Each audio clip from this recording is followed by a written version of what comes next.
अच्छा, आज हमने पढ़ना था कंपेटिटर एनालिसिस और कंटेंट स्ट्रेटजी। ठीक है। तो मैं अपनी स्क्रीन शेयर कर रहा हूँ आप लोगों के साथ। आप लोग देख सकें। Okay।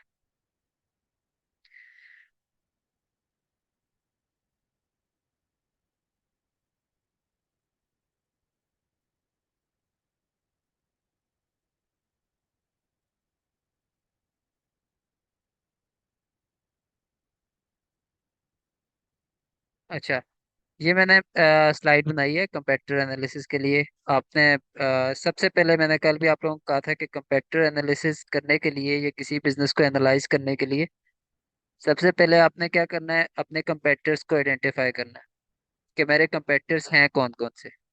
आपके पास दो टाइप के कंपेटिटर्स आएंगे। एक आपके डायरेक्ट कंपेटिटर होंगे जो बिजनेस में सर्विसेज भी आप जैसी दे रहे हैं या आपके क्लाइंट जैसी। और एक वो है जो सर्विसेज तो नहीं दे रहे लेकिन रैंकिंग में वो आपके ऊपर आ रहे हैं। ठीक है, हाई रैंकिंग में आ रहे हैं। जैसे कि इनडायरेक्ट कंपेटिटर्स में अगर मैं बात करूं तो विकिपीडिया है, यूट्यूब है। अब ये लोग सिर्फ कंटेंट देते हैं लेकिन ये रैंकिंग में आए होते हैं अक्सर जगहों पे। तो इनका आपने इतना एनालिसिस नहीं करना होता क्योंकि ये यहाँ से आप अपने क्लाइंट नहीं लूज करते। आपने सिर्फ ये करना होता है कि आप विकिपीडिया पे भी अपना कंटेंट रखें, अपना जो बिजनेस पेज होता है विकिपीडिया पे वो रखें। अगर इस तरह की कोई और साइट आ रही है बिजनेस से रिलेटेड जहाँ पे आप अपना बिजनेस लिस्ट कर सकते हैं तो वहाँ पे कर दें। लेकिन अपने कंपेटिटर एनालिसिस करते टाइम आपने इन साइट्स को नहीं देखना। ऐसा ना हो कि आप कीवर्ड को सर्च करें गूगल पे और आपके पास ऊपर विकिपीडिया है और आप उठ के विकिपीडिया के बैकलिंक्स और विकिपीडिया की ऑन पेज और विकिपीडिया की ये वाली चीज़ें एनालाइज करने लग जाए। या बाकी कोई कंटेंट की साइट है, क्वेश्चनिंग आंसरिंग की साइट है, किसी यूनिवर्सिटी की साइट आ रही है एजुकेशन से रिलेटेड। ठीक है। तो इन चीज़ों को जो है ना, आपने उनके नहीं एनालाइज करने होते। सिर्फ एनालिसिस में आप क्या करते हैं, अपने जो डायरेक्ट कंपेटिटर होते हैं, जो आपकी सर्विसेज दे रहे होते हैं, जो आपकी प्रोडक्ट को सेल आउट कर रहे होते हैं, उनका आपने एनालिसिस करना है। ठीक है। तो जो कंपेटिटर एनालिसिस होता है उसमें आप फर्स्ट में तो आपने क्या करना है, मिनिमम वैसे तीन होते हैं लेकिन अगर आप अपने टॉप 5 कंपेटिटर्स को आइडेंटिफाई कर लेना कि ये टॉप 5 मेरे कंपेटिटर्स हैं जो मार्केट में डोमिनेट कर रहे हैं इस टाइम, या डोमिनेट नहीं भी कर रहे, मेरे सामने आ रहे हैं मुझसे हाई रैंकिंग में एटलीस्ट, ठीक है, इन कीवर्ड्स के अगेंस्ट। तो आपने उन टॉप 5 को आइडेंटिफाई करना है। पहले तीन से स्टार्ट लें, पहले तीन हो। ठीक है। और उसके बाद दो और ऐड कर लें आप अपने साथ। तो उसमें क्या होगा कि आपको पता होगा कि आपके जो 50 कीवर्ड है, 100 है, 200 है, जितने भी कीवर्ड्स हैं उसमें से तकरीबन 90% कीवर्ड्स पे इन टॉप 5 में से कोई ना कोई वेबसाइट रैंकिंग में आ रही होगी। तो आपने अपनी जो मार्केटिंग स्ट्रेटेजी है उसको बनाने के लिए आपने इन 5 वेबसाइट्स के एनालिसिस करना है। इन 5 के लिए आपने मेजर जो चीज़ें हैं वो क्या क्या एनालाइज करनी है, उनका बिजनेस एनालिसिस करना है पहले, बेसिक सा। ठीक है। कि वो लोग कौन हैं। अगर आपको उनके ओनर्स की डिटेल या लोकेशन ये सारी ये वाली मिल जाए तो ज़्यादा अच्छा होता है क्योंकि बंदे को पता होता है कि मेरा कंपेटिटर है कौन। उनका बिजनेस ऑफिस किधर है, कितनी ब्रांचेज हैं उनके पास, कौन कौन से कंट्रीज में वो लोग सेल कर रहे हैं, या कौन कौन सी कंट्रीज में वो लोग सर्विसेज दे रहे हैं, उनके पास टीम कितनी है, मार्केटिंग की टीम कितनी है। और अगर मार्केटिंग की टीम कितनी है तो ये लाजमी नहीं होता कि सारी चीज़ें आप पता करें लेकिन इसमें से कुछ चीज़ें आपको पता होनी चाहिए अपने कंपेटिटर के बारे में। ठीक है। उसके बाद फिर आते हैं हम उसके एसईओ के उस पे। आपने पहले उसकी वेबसाइट का ऑन पेज एसईओ चेक करना है। ठीक है। ऑन पेज एसईओ में आपने क्या चेक करना है, जो मैंने कल आप लोगों को बताया था कि ऑन पेज एसईओ में क्या क्या चीज़ें होती हैं। ठीक है। ऑन पेज एसईओ में आपने उसके टाइटल चेक करने हैं पेजेस के, कि वो कौन से कीवर्ड्स को, सबसे पहले आपने कीवर्ड अपने जो आइडेंटिफाई किए हैं, वो उनको देखना है कि ये इन कीवर्ड्स को टारगेट कर रहा है या नहीं। फिर आपने उसके टाइटल चेक किया, Meta description, Meta tags, headings. ठीक है। उसके साइट में उसका कंटेंट, उसका यूआरएल स्ट्रक्चर, ये वाली सारी चीजें ना आप लोग नोट करते जाएं जो जो मैं बता रहा हूँ। ठीक है। ताकि आपको अगर आप कहीं पे इंटरव्यू दे रहे हैं तो ये वाले कंपेटिटर एनालिसिस, अगर आप एसईओ के इंटरव्यू किसी भी क्लाइंट के साथ बात कर रहे हैं, अगर वो थोड़ा सा भी टेक्निकल है या नॉन टेक्निकल भी है, तो वो आपसे कंपेटिटर एनालिसिस के बारे में ज़रूर पूछेगा, ठीक है। आपने वेबसाइट का लोड टाइम चेक कर लिया, वेबसाइट का यूआरएल स्ट्रक्चर चेक कर लिया, उसके टाइटल्स चेक कर लिए, मेटा टैग्स चेक कर लिए, इमेजेस उसकी चेक कर ली कि वो इमेज ऑप्टिमाइजेशन हुई या नहीं हुई, साइट मैप उसका देख लिया, कौन कौन से थर्ड पार्टी टूल्स वो यूज़ कर रहा है। इवन आप ये भी चेक कर सकते हैं कि वो किस प्लेटफॉर्म पे बनी हुई है, अगर ओपन सोर्स है, वर्डप्रेस में बनी हुई है या किसी में भी है, ठीक है। तो वो भी आपको पता होनी चाहिए। आप बेशक उसको अपने पास, आपने वेबसाइट अगर वर्डप्रेस में बनानी है और आपके कंपेटिटर की वेबसाइट अगर बनी हुई है रिएक्ट में या Vue.js में, PHP में, किसी में बनी हुई है, दैट डजेंट मैटर, ठीक है। लेकिन आपने फिर भी इस चीज़ का आपको पता होना चाहिए कि उसने क्या क्या, किस में बनी हुई है और वो क्या कर रहा है, ठीक है। ऑन पेज एसईओ आपने उसकी देख लिया। आप जो लोड टाइम होता है ना, आप अगर जीटी मैट्रिक्स पे जाए ना, तो लोड टाइम में तो आपको बहुत सारी वेबसाइट्स वैसे भी वो जीटी मैट्रिक्स ही जो है ना वो बता देता है। मैं आपको एक करके भी दिखा देता हूँ। मैं अपनी इंटायर स्क्रीन शेयर करता हूँ।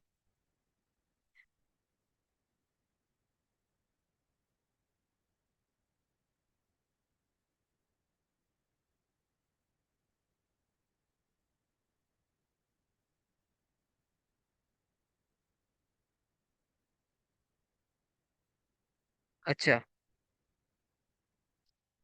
कल हमने क्या सर्च किया था? वेदर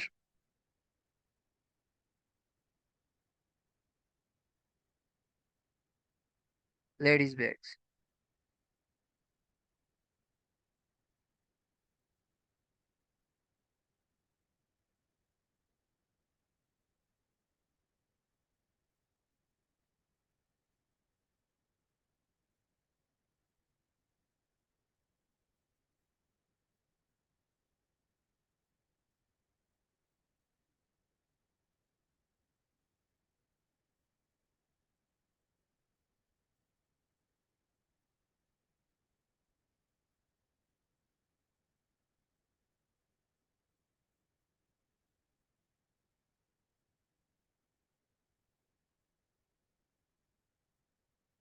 इसका यूआरएल कॉपी करेंगे, इसमें ऐड करेंगे।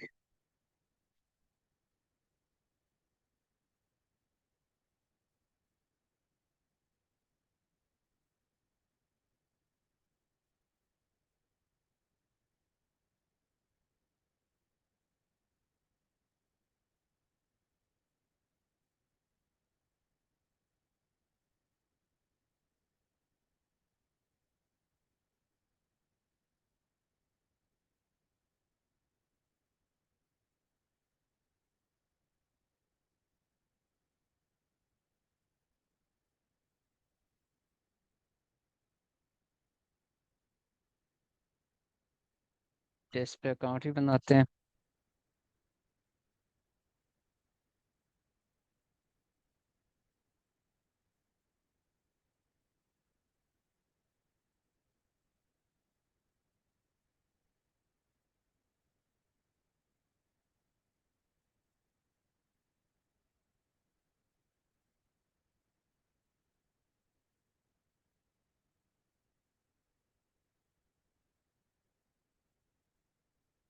ओके। सर स्क्रीन नहीं शो हो रही आपकी।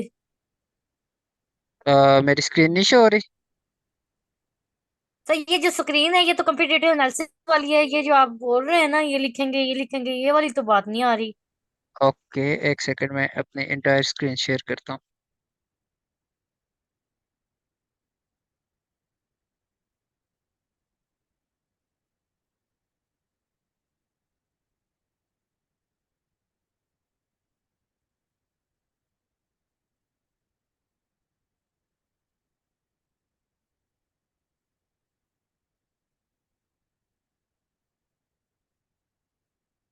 अब नजर आ रही है? हाँ जी सर जी, अब ये जीमेल खुली हुई है, नजर आ रही है। अच्छा, मैंने अभी जीटी मैट्रिक्स पे अकाउंट बनाया। सर ये इस अकाउंट पे क्यों बनाते हैं? ये वेबसाइट्स का लोड टाइम चेक करने के लिए मैं भी करके आपको बताता हूँ। ये वाली वेबसाइट थी। जी सर। डिफरेंट वेबसाइट्स का जो लोड टाइम है उसकी ऑप्टिमाइजेशन ये बता देता है कि क्या क्या करने की ज़रूरत है। आपको अपनी वेबसाइट की बता देता जी है सर। और दूसरों की भी आप चेक कर सकते हैं।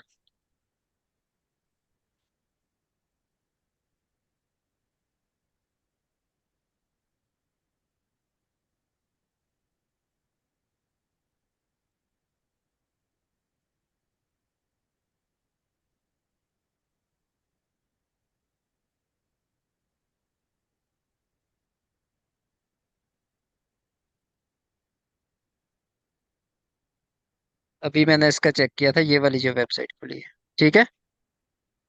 जी सर। अच्छा, ये इसकी परफॉर्मेंस स्ट्रक्चर है। लार्ज इसका जो कंटेंट पॉइंट होता है वो कब लोड हुआ, कितना टाइम लिया उसने। ठीक है। और इसका टोटल जो है ब्लॉकिंग थी और सीएलसी कितना है। मैं इसको कंपेयर करता हूँ बाकियों के साथ, फिर इकट्ठा देखते हैं किसका क्या हो रहा है।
ये देखें क्या हो रहा है। ये आपके टॉप 3 कंपेटिटर्स थे। ठीक है। अब इनमें से आपको ना इसका डेटा देखने की जरूरत नहीं है ऑन पेज में। लोड टाइम में ऑन पेज में देखेंगे, लेकिन लोड टाइम में इसका डेटा देखने की जरूरत नहीं है, क्योंकि ये ऑलरेडी जो है ना इसके पॉइंट्स बहुत कम है। ठीक है। दूसरे नंबर पे ये आ रही है, इसका भी आप देख सकते हैं और इसका भी देख सकते हैं। 90+ है, 97% है। ठीक है।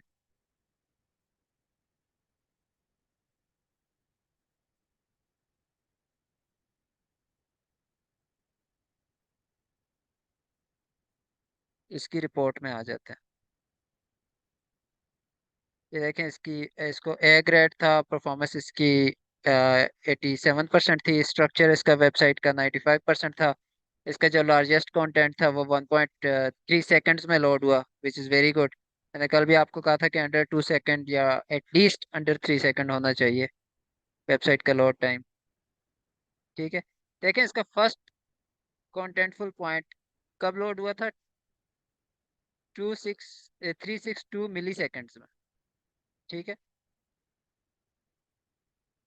और ये आप इसका ना इसको देखें कि ये कितना जल्दी अपनी जो इसका कंटेंट है वो लोड हो रहा है। और एटलीस्ट अब देखें, यूज़र आया आपके पास वेबसाइट पे, उसके पास इतना टाइम नहीं होता कि वो बैठ के इंतज़ार करे कि अच्छा ये वेबसाइट ओपन होएगी तो मैं इसको देखूंगा, फिर मैं इससे कुछ बाय करूंगा। ठीक है ना। या मैं इससे कुछ बता 1 मिनट या even 30 second, even 5 second, even 10 second user इंतजार नहीं कर सकता। उसके पास और बहुत सारी वेबसाइट्स हैं, बहुत सारे ऑप्शंस हैं जहाँ से वो जाके प्रोडक्ट बाय कर सकता है। ठीक है। इंडेक्स स्पीड है कि कितनी उसकी, इंडेक्स रेट उसका कितना है। ठीक है। ये इसके 5.5 सेकेंड्स है। ठीक है। लार्जेस्ट कंटेंट फुल पॉइंट जो था उसका, वो उसका 1.3 सेकेंड है। अब इसकी वेबसाइट का स्ट्रक्चर देखें आप। ठीक है। ये यहाँ पे ना इसकी सारी जिन जिन चीज़ों ने टाइम लिया है। ठीक है। उसका ट्रांसफर साइज कितना था और वो कितने टाइम में उसके जो कैश वो लोड हुए हैं। ये सारे उसके यूआरएल आपको इधर दिखा देगा। ठीक है। यहाँ पे आपको इवन इमेजेस का भी कहीं पे होगा। ये सर्वर साइड की होती है ज़्यादा चीज़ें, तो मैं आपको इमेजेस का दिखाता हूँ जो आपने एसईओ में देखनी है।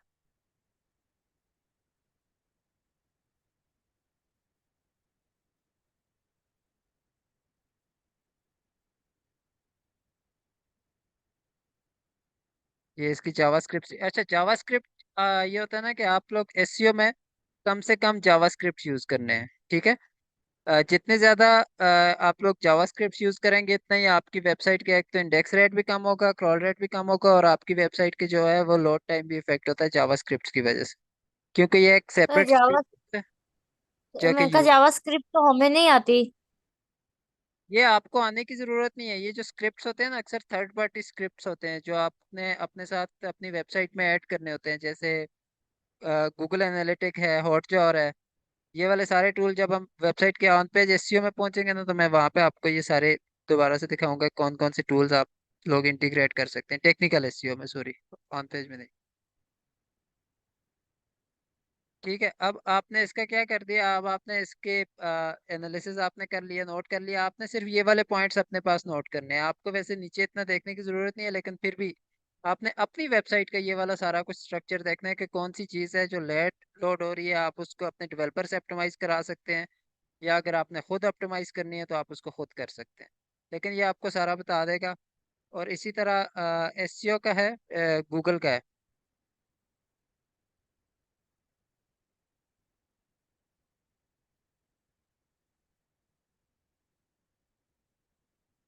गूगल पे एचपी, ये भी सेम चीज़ बताता है, लेकिन ये क्या करेगा, ये फ़ोन और उसके लिए आपको सेपरेटली सारी चीज़ें दिखा देगा।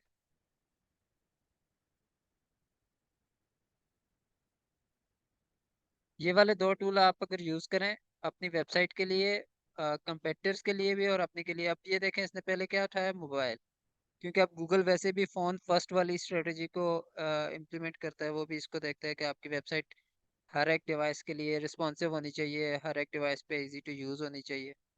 ठीक है। और इसी तरह फिर डेस्कटॉप का भी, अब ये इसका स्कोर नहीं बता रहा, अभी इस टाइम फेल दिखा रहा है,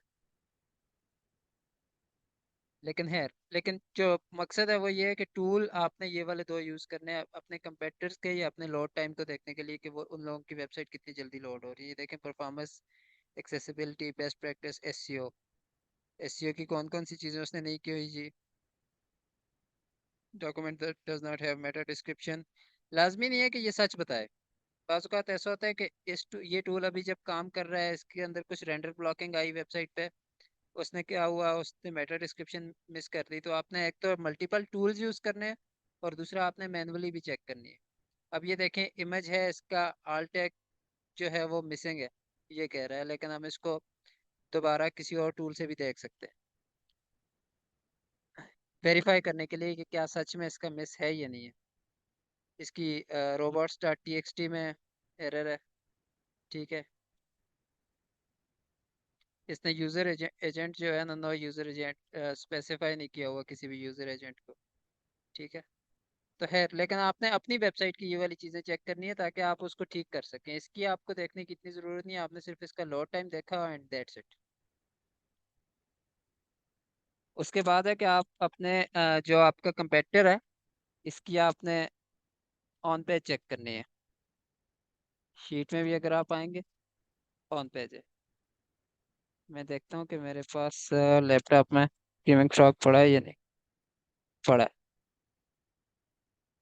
अच्छा, स्क्रीमिंग फ्रॉग एक ऐसा टूल है जो कि आपको बता देगा कि किसी भी वेबसाइट का किसके कौन से टैग्स हैं, कौन सा कंटेंट है, कौन से इसकी इमेजेस हैं, उनकी यूआरएल्स क्या हैं। ये वेबसाइट की डेटा एनालिसिस के लिए ना बहुत अच्छा होता है। मैं भी आपको करके दिखाता हूँ।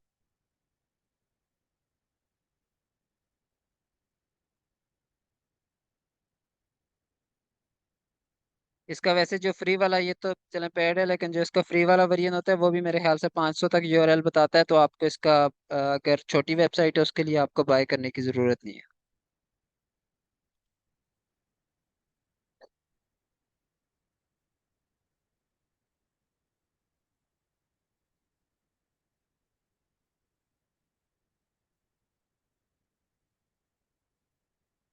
अच्छा, ये काफ़ी बड़ी वेबसाइट है, ये टाइम लेगी, तो साथ साथ मैं आपको बता भी देता हूँ।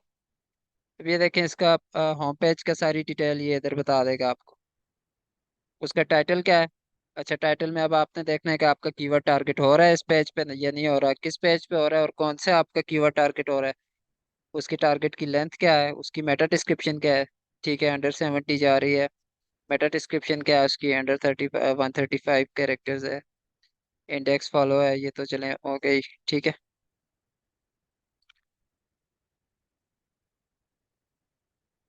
उसके बाद आप आ जाएं इमेजेस पे।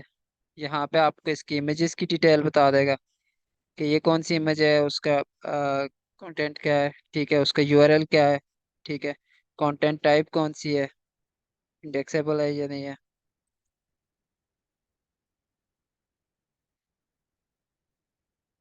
इसके यहाँ पे ये देखें, बता रहा है कि कौन कौन सी इमेजेस के आल टेक्स्ट मिसिंग है इसके। लेकिन फिर जो इसके मैंने कल भी आपको बताया था कि स्ट्रेंथ एंड वीकनेस एनालिसिस आपने ज़रूर करना है। लेकिन आपने जो चीज़ देखनी है ना, ये जो इसके वीक पॉइंट्स हैं उनको आप बेशक अपने पास देख के नोट कर लें, लेकिन ज़्यादा डीपली देखने की ज़रूरत नहीं है। ये चीज़ें आपने अपनी वेबसाइट के लिए देखनी है। जब भी वेबसाइट बनाएं, उसको इधर ऐड करें और उसमें देखें कि कौन कौन सी चीज़ें हैं जो मैं ऑप्टिमाइज कर सकती हूँ।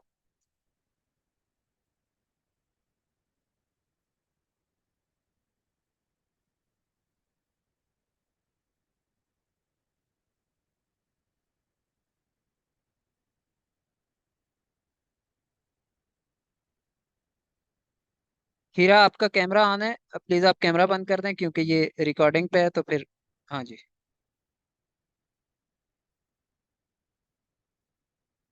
अच्छा, ये उसके सारे एक्सटर्नल लिंक्स हैं कि कौन कौन से लिंक्स इसके बाहर जा रहे हैं। ठीक है, इसकी सिक्योरिटी है, रिस्पांस कोड है।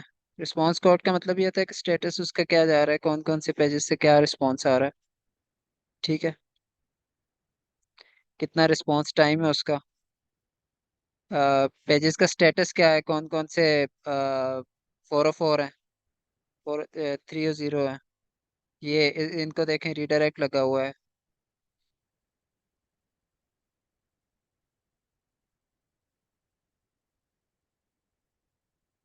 एक सेकंड।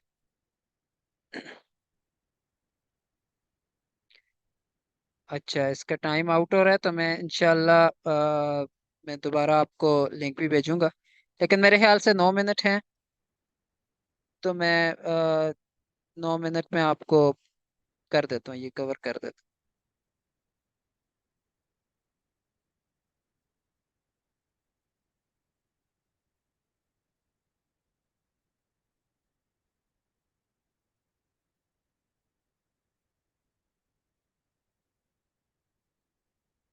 अच्छा, इस पे आपने इसकी रिपोर्ट बनानी है। एक तो अपने पास सारे लोग इसको इंस्टॉल कर लें, स्क्रीमिंग फ्रॉग को। और इसमें फिर आप लोगों ने चेक करके वेबसाइट्स का खुद से देखते रहना है, प्रैक्टिस करना है। और फिर आपका कोई भी क्वेश्चन हो तो मुझसे पूछ लेना। H1 बताएगा, H2 बताएगा, कंटेंट बताएगा, इमेजेस बताएगा, कैनोनिकल्स बताएगा, मेटा सर आप कीवर्ड्स ना बताएगा। इसका ये जो वेबसाइट का लिंक है ना, आप ये ना वो ग्रुप में सेंड कर दीजिएगा। ठीक है, मैं सेंड कर दूंगा, सही है। अच्छा, उसके बाद अब आपने इसकी ऑन पेज निकाल ली, आपके पास रिपोर्ट्स आ गई हैं, आपने उसको देख लिया है सारा। ठीक है, अब आप उसकी ऑफ पेज पे आ जाएं। ऑफ पेज पे मैं कल भी क्लियर बता चुका हूँ कि ऑफ पेज में आपने क्या करना है कि जो उसके नंबर ऑफ बैकलिंक्स हैं, बैकलिंक टाइप है, वो सारे आपने अपने पास निकाल लेने हैं। उनमें से फिर ढूंढना है कि आप कौन सी वेबसाइट पे बैकलिंक लगा सकते हैं। फोरम्स हैं, कोई भी है। ठीक है, तो उसके लिए आप लोग क्या कर सकते हैं, SCM रश का भी टूल है, Href है, इस तरह के टूल्स हैं। ये मैं आपको ग्रुप में भेज दूंगा सारे। आप लोग ये वाले टूल्स यूज करके उसके बैकलिंक्स निकाल सकते हैं कंपेटिटर के। ठीक है, और उसके बाद क्या है, उसके सोशल मीडिया है। सोशल मीडिया पे वो उसकी कितनी एंगेजमेंट है, कौन कौन से सोशल प्लेटफॉर्म्स वो यूज कर रहा है, और किस प्लेटफॉर्म से उसको बिजनेस आ रहा है। अगर वो ई कॉमर्स का होगा तो वो इंस्टाग्राम पे ज्यादा होगा, फैशन या उससे रिलेटेड होगा। अगर वो B2B होगा तो वो लिंक्डइन पे ज्यादा होगा। फैशन इंडस्ट्री से अगर फीमेल्स की प्रोडक्ट्स हैं तो वो इंस्टाग्राम प्लस स्नैपचैट पे भी होगा, फेसबुक पे भी होगा। अगर वो न्यूज़ का बिजनेस कर रहा है या कुछ इस तरह का ब्लॉग चला रहा है तो वो ट्विटर पे ज्यादा होगा। तो इसकी आपने ना सारी चीजें अपने पास उसकी नोट करनी है और फिर देखना है कि वो उसका कंटेंट टाइप क्या होता है। अगर वो वीडियोस ज्यादा पोस्ट कर रहा है तो आप वीडियोस प्लस इंफोग्राफिक्स टाइप की पोस्ट प्लस इमेजेस, और आप मल्टीपल चीजें पोस्ट करें। अगर वो सिर्फ इमेजेस पे जा रहा है तो आप रील्स वीडियोस आप दूसरी तरफ से भी आए साथ में, ठीक है, सिर्फ इमेजेस पे ना रहे। तो आपने अपने कंपेटिटर्स की ये वाली सारी चीजें मैं भी आप लोगों को भेज भी दूंगा प्रैक्टिकल वाली क्लास में। ये आप लोगों ने नोट करना है और आज आप लोगों ने मुझे करके दिखाना है कि मैं आपको वेबसाइट्स दूंगा, आपने सबने मुझे उसके डिफरेंट वेबसाइट्स, आप सबने मुझे उसके कंपेटिटर्स ढूंढ के देने हैं और फिर उनकी कुछ ना कुछ चीज़ें एनालाइज करके देनी है। तो आप थ्री बेशक ढूंढ लें, टू ढूंढ लें, और हम लोग इसी तरह कुछ रैंडम वेबसाइट्स उठाएंगे इंटरनेट से और उनके कंपेटिटर्स एनालिसिस करेंगे। ठीक है। सर आप इसकी वीडियो जरूर भेजिएगा, उससे ना जरा देख के करना आसान हो जाएगा हमारे लिए, जी ठीक है, रिकॉर्डिंग जो है। मैं भेज दूंगा।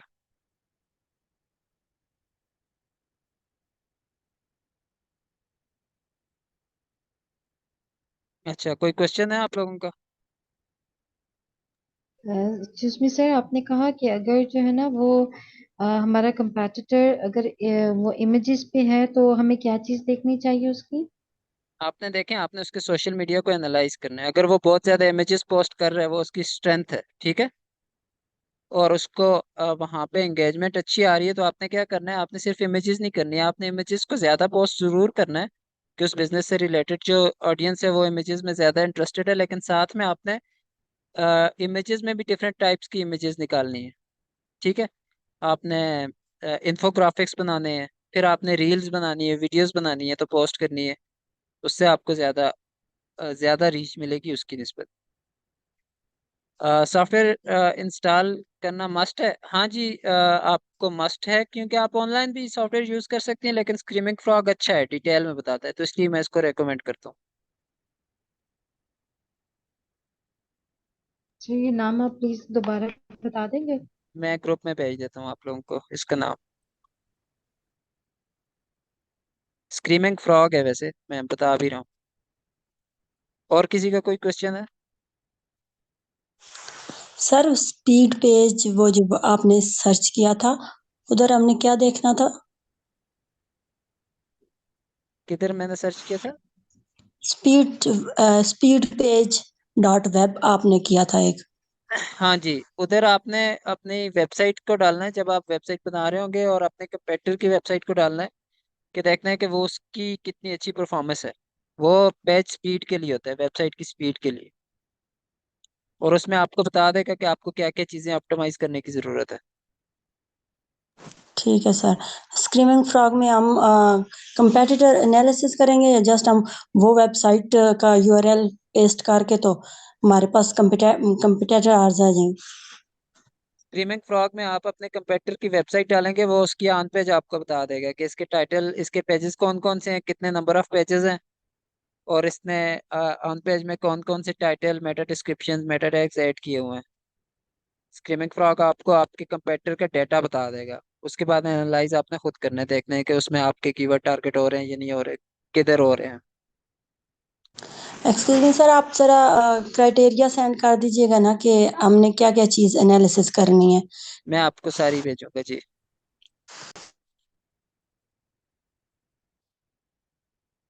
और किसी का कोई क्वेश्चन है?